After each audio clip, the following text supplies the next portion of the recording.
राम्रो रहेछ दही एकदम बनायो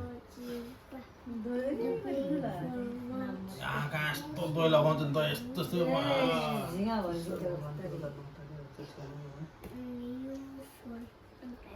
घरमा त पढ्दैन के गरेको बस्यो भने यसरी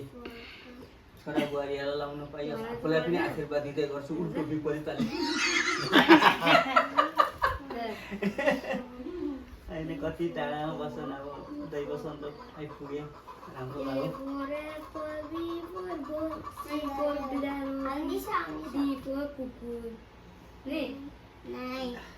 अब मेरो नातिलाई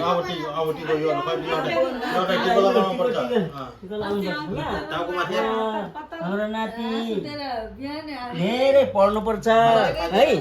है धेरै पढ्नुपर्छ एबिसिडी ल अनि ठुलो मान्छे हुनुपर्छ फ्लाइटमा उड्नुपर्छ ल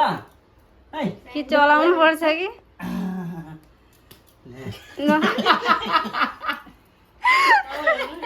अब म के दिन्छु पनि उसले यसरी हातमा के भेट्छ कि भनेको त चावल पो रहेछ ल जक्कड हो के बडा पढेर देखाउँदैछ के अरे जमरा लगाएर कस्तो मनपर्छ हाम्रो राख्नु पूजा गर्नुपर्छ अरे नि जमराको लागि कस्तो राम्रो लाग्छ मलाई त नातिलाई यहाँ खोइ कानमा पापाले लगाएको त अनि मम्मीको पनि हो टाउकोमा ऊ यहाँ ऊ देख्या कति राम्रो रहेछ बा हिरो राम्रो हिरो देखिएको छ हिरो